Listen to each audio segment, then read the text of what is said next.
What's up, guys? Sub-Zeric here, back for another VOD review. Today, for our first VOD review of patch 15.6. This was a pretty big patch, honestly. Kind of weird this far into the set to be seeing such a big patch. A lot of new power-ups added, a lot of decently big changes, mostly to 5 costs, but a few smaller changes to lower cost units. Ash being one of the units who was completely not a unit whatsoever, and now on the patch is probably a little bit better here. I actually wanted to go pull up AVP stats here. She's at least no longer in the 5s, which is it is an absolute victory here. We are watching IronBog here. He's going to take Ramping Rage as his first power-up here. No Veteran, actually, take yet from him.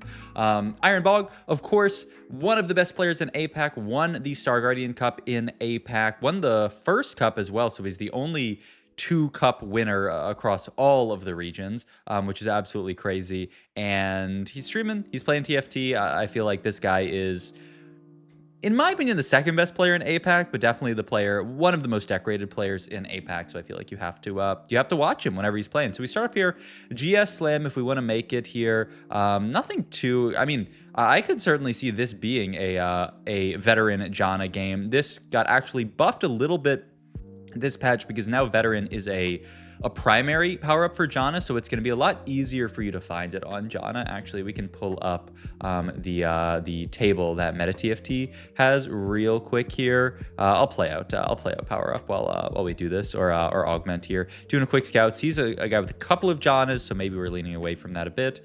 Don't really have anyone to solo leveling. I guess you could solo leveling Kabuko, but yeah, it does look like we are going to pick the Stars is Born here and start off with this. And wow, he's actually, look at this play. We're going to grab the Mundo here and just say we're going to play Strongest Board here with Mundo too. We're going to power up. This is, we threw it onto Gnar, right? And we're just going to opt to take 30%.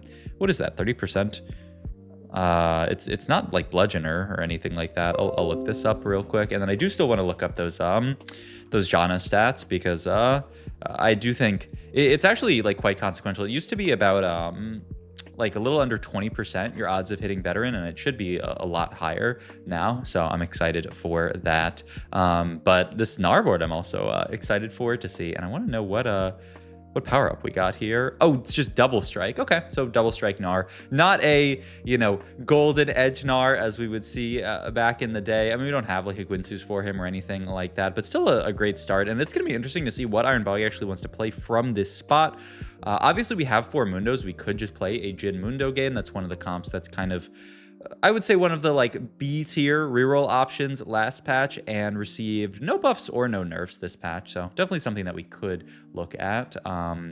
So yeah, we will see here. I do want to look at power possibilities, and then Janna here. What do we got? Veteran now these days. Yeah, 24% odds for all stages, and if you make it to stage 4, it's 30% odds per fruit. So if you hit a fruit, you have basically a 1 in 3 shot of hitting it. Also, wow, IronBog playing this really aggressively. I mean, just doing good high tempo TFT stuff here. He's just going to try to play for win streak here with Stars is Born here. Reminds me of the good old Shurima Cup days, playing Stars is Born here, win streaking every early game. I mean, it's beautiful to see. Honestly, they should make this augment just like evergreen, like have it be in every single set, because it's so fun to play around. And honestly, like, I mean, part of the thing about Caitlyn that was cool is that you guaranteed it every game, so it like allowed you to do this kind of crazy tempo stuff. All right, Carousel looking a bit rough here, stuck with just defensive components. I mean, we need some kind of defensive at some point, so it doesn't feel too bad. Do pick up the big Buko 2 here, which is very nice. Only downside is we don't actually have heavyweights in for him. We really need to find Atrox here so we can fit that in, but still not bad from the start here. I guess also, this game kind of mirrors the Robin Songs VOD review that we did yesterday, where we have an early upgraded frontliner, but we have an item to slam on backliner, and we opt to power up the backliner, which I think is just good kind of like cliff notes for somebody thinking about like, okay, what units do I want to power up? In general, people do kind of lean towards powering up an itemized backliner over like a 2-star unitemized frontliner, which makes sense. So yeah, I mean, a cool spot. Also, I realized This is an NA lobby. IronBog's playing on his NA account, so that's cool to see. We got T-Lides, RYT Shaco in this lobby, some high elo America's players. So fun to see IronBog versus the world. It's so cool that America's players get to, play against the best players in the world. Also, speaking of playing against the best players in the world, I already, you guys, if you watch my last video, should know that I made it to the Tacticians Cup 2 this set, that I made it through the trials. And if you want to hear more about my trials run and how that was, I did go on the Roll Down podcast, Gangly and CLE's podcast, that should be being released very, very soon. So I'll have a link in the description to their channel, and hopefully a link to the podcast as well. So go check that out. It was an absolute blast hopping on that and yapping with them about competitive TFT, and also yapping a lot about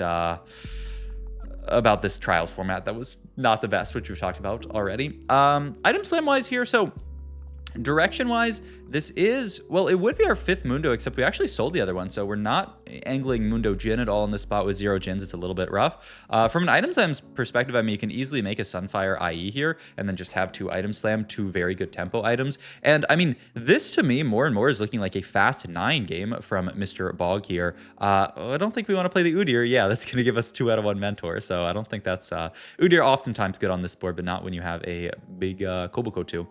He's considering the slam here, but looks like he's confident enough in his board that he can win this. I don't know, Jonatu's a bit of a beast, but looks like we're going to be fine here. So yeah, we do win this. It's a little close, but it's fine. And yeah, this player definitely looks like they might end up angling Jana here. Next, augment for us, never going to be evil beyond measure because we're not playing any kind of reroll, and I'm still not 100% sure if this augment has been bug fixed, which... yeah, I've not seen anywhere in the patch notes that it says this has been bug fixed ever. So as far as I understand, it's still bugged. This one, Noble Sacrifice, I don't know. I find it just doesn't excite me that much. It's hard to like get out of bed for this kind of effect, but it's not bad. And then Mace's Will. The only thing I don't like about Mace's Will is that we have like Sunfire IE Slam, so it doesn't actually give us another slam, which is what I tend to like about this. I mean, Know Your Enemy here. This augment was actually buffed up to 18% when you're activating that Know Your Enemy effect. So maybe this could be something that we're going to see. We do have 5 traits in already, and depending on what we play late game, we might be able to get it in later. Care Package also buffed, kind of like bug fix buff. They nerfed it really hard last patch, but actually nerfed it like harder than they wanted to. Ooh. Oh, it's interesting. I think I would have been really excited about the Thorn-Plated Armor here just for an Udyr item. Also, we do see somebody on this side here, Rainbowologist here, who looks like they're going to play Ashe. They have an Udyr and a Gwinsu's made, so we'll see what they end up placing because, last patch you would not think at all about playing Ashe. Nowadays, maybe playable. And yeah, you can see IronBog is going to team planner out a Fast 9 Jugs board. So... to talk about Fast 9 a little bit, this patch, I do think Fast 9, it got a lot better and was already in a pretty okay state in the previous patch. These Fast 9, when you play a 6 frontline trait, so the big ones being Fast 9 Jugs and Fast 9 Bastion, 6 Jugs, 6 Bastion, and then you throw in some 5 costs that fit onto the board nicely. I feel like both of these lines are already pretty solid, but not really dominant because, they got overshadowed by stuff like Star Guardian. Now with some of the nerfs to Star Guardian, nerfs to other things, and buffs to 5 costs straight up. So if you look at the 5 costs that got buffed, Lee Sin, both Executioner and Juggernaut version got buffed. Twisted Fate got buffed. Zyra got buffed. I think, let me pull up the patch notes because there's actually another one that got buffed as well. Yone got buffed and Seraphine got buffed. So 5 of the 5 costs got buffed this patch. Riot basically saying 5 costs are not exciting enough. I remember Demacian Raptor is a TFT player who loves to yap and yell about TFT. And one of his complaints that he had when I was talking to him in the middle of the trials was how boring 5 costs are this set. It doesn't really feel like you're excited to play a Fast 9 game on, recent patches. We had like a few like slight Fast 9 comps in the first and second patches, and those really just died out after they nerfed them all a lot. So, the last few patches, it really hasn't been that exciting to go Fast 9. Also, oh my God, this fight's close. We're just barely gonna lose. Yeah, that's rough actually, because this could have been our 10 streak. We were almost there, but we do end up losing it here. But yeah, 5 costs just don't feel that exciting these days. I'm not going to worry too much about translating this. 30%, is that That's the new no, I don't think that's the one, because 1 and 60%. I thought maybe it was the one where they give you armor and MR, but I don't know what 60% would be there. It's probably the dummy. When you die, summon the dummy with 60% of your stats. I think that is what it is, which is not that great on Mundo, but also, I mean, it's not like we're gonna stay on Mundo forever because we are looking at that potential fast 9 here. But yeah, I think Fast 9, like I said, was already okay-ish, and now should actually be like really, really, really nice after the patch, which I'm excited for. Fast 9, especially going into these last few big tournaments, things like the regionals and the world championships. Like this is I want Fast 9 to exist in these tournaments when someone gets a crazy tempo spot. And oh my god, all right, 4 belts here. I mean, it's not bad. Allows you to make like a Warmogs and Even Shroud. We don't need to build Heel Cut at this point because we've already made it. So he's gonna make a Spirit Visage to start off with. Make it a BT as well for the Fast 9 idea, and Guard Breaker here. I mean, Guard Breaker looks fantastic, and then we can we don't even end up making Even Shroud because we want to make Guard Breaker here and Warmogs, which I mean makes a lot of sense. And yeah, the cloak ends up being BT, which did also get buffed a little bit this patch. So maybe IronBog, a little bit of a BT believer here. The really nice thing is we get to triple item both Gnar and Mundo here, which is going to be really nice for the tempo. That's going to try to help us make it to 9. All right, last augment here. We'd love some kind of extra econ augment just to give us the last little jump to make it to 9. Even like a reinforcement wouldn't be bad, and you can just take like a set 2 or something like that, ideally. A Big Friend got buffed up a little bit this patch, so I think a little bit better. Still, I don't really love this augment that much. I mean, I would just be looking at tons of stats here if I have to. It looks like that is... Oh, he's actually looking at crowns well here. I don't think the double dupes, it is gold, but I wouldn't take it personally here. I guess you could think about Ascension with these like long fights. Ooh, yeah, I mean, there's a decent amount of value. Let's go back to the planner that we have here, the little buddies. Like you're playing 2, 3, 4 1 costs and 2 costs on this board. I mean, this is a quintessential little buddies board. Very few 3 costs played and a lot of 1 and 2 costs and then 4 and 5 costs. So yeah, this looks fantastic, and it is going to be the full Fast 9 from IronBog. A little bit of a poor Fast 9, right? We are level 8 here. Only really, even if we sell everything, making 50 gold in this spot, which is not a lot to work with, but especially if we're going to fight somebody like Rainbowologist here, who is Crystal Gambit 1 round off of pushing level, of getting his Golden Quest. I honestly I want to see what he got Zyra 2 out of his Golden Quest. You could see in the bottom right there. So we'll see if he can make that pivot. I thought that he was going to be playing Ashe, but actually, I mean, the second he took Golden Quest, kind of completely changed his game plan. He's going to be playing something similar to us, actually, like similar, 6 Jog or 6 Bastion plus that Zyra, very likely. So we'll see here. I mean, honestly, looking at this lobby, I do see a lot of different stuff out here. It does feel like we've gotten to a spot this set where, I mean, the set looks pretty balanced so far, looking at the stats on everything. I'm sure you guys want me to just come out of the door and say, this is super broken, you should play this every single game, like Riot Games screwed up again, GG's. But I mean, honestly, we'll see how the Fast 9 board from IronBog does. I mean, that is the thing that I really have my eyes on most, as being the, like, this is a crazy broken line, and something, that you should keep your eyes out for and play most games if you can, because aside from that, I think, they did a good job of getting most of the 4 costs in line. Also, this is such a cool idea. He held on to the Rise here. And we are going to play for Mentor as our route to get to Fast 9. Now, I still definitely expect it to be a vertical jug game once we make it there, just because for Mentor really doesn't do much for your 5 costs. It's really, something that invests more in those 3 and 4 costs. But it is a cool way to allow you to get there. And I mean, you're playing around this Mundo and this Udyr and stuff like this, so it feels good. I think in an ideal world, we'd actually like move items and power-ups over to Udyr here, but we are not... we're not willing to spend a remover and a power-up remover to do all that. Also, Lee Sin 2 here, Golden Quest. Yeah, actually a lot of people who are Golden Quest here. Oh, it's wow. Wait, I didn't even... Show me Rainbowologist board again. This is actually insanely woke. I don't know where he got... I didn't even see. He had Crystal Gambit +1. Wait a minute. This guy had Crystal Gambit +1 and got Zyra 2 from his cash out? Man, this is kind of illegal. And now he's 7 Crystal. I don't see... What did he cash out, actually? A Flicker Blades? Oh my god. Yeah, that is... I mean... I could see this Rainbowologist guy being in a spot to win the lobby from this spot. Crystal Gambit, 7. Definitely, in previous patches when it was so broken, this would just be an easy win the game. Nowadays, it's probably not an easy win the game, but definitely a possible win the game. Your only problem is that you are 1 HP, which is a little bit low, I would say. I've seen lower HPs than 1, but it's pretty low, I would say. All right, continuing to chill here. IronBog, obviously, we cannot level just yet. We need as much gold as possible to make this Fast 9 pivot. The nice thing about the 6 Jug board, and the reason why people like to do 6 Jug, 6 Bastion, Fast 9s, is because they're cheap boards, right? You're playing a lot of low-cost units like we saw in the little buddies, you know, a bunch of 1 and 2 costs. So they're very cheap boards. It's very easy to find them. Wow, he's actually gonna 5-1 this, yeah, and say I have enough gold to make this pivot here. Once again, this board is cheap enough. We get the Brahmin here, we get the 6 Jug. Beautiful, very quick pivot here. We're gonna get Gwen in for a second and then get the Zyra in, who is just kind of the superior +1 on this board. And yeah, he found his 5 costs here. Need to do power-ups here, going to triple item the Lee Sin with the IE, gonna make Vow there, and then Gunblade onto the Twisted Fate here. End up taking, what is that, 300? 300%, 20. Oh, I think this is a new power-up. Is this the... actually, we'll see here.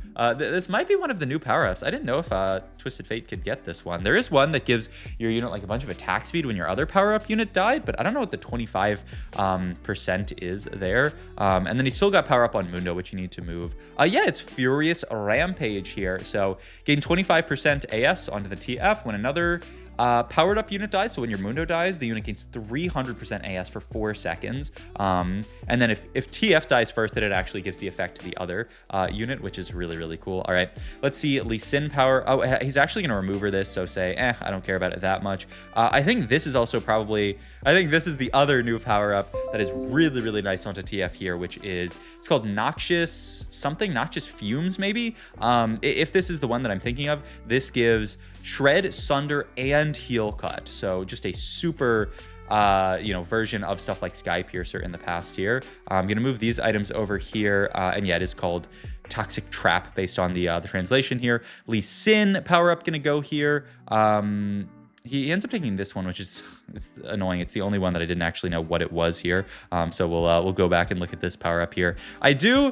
I am ready for power-ups to no longer be a set mechanic, so I don't have to do this anymore, because this is a little bit annoying to have to do this every single time. But it's worth it. It's worth it to get this this really cool information from.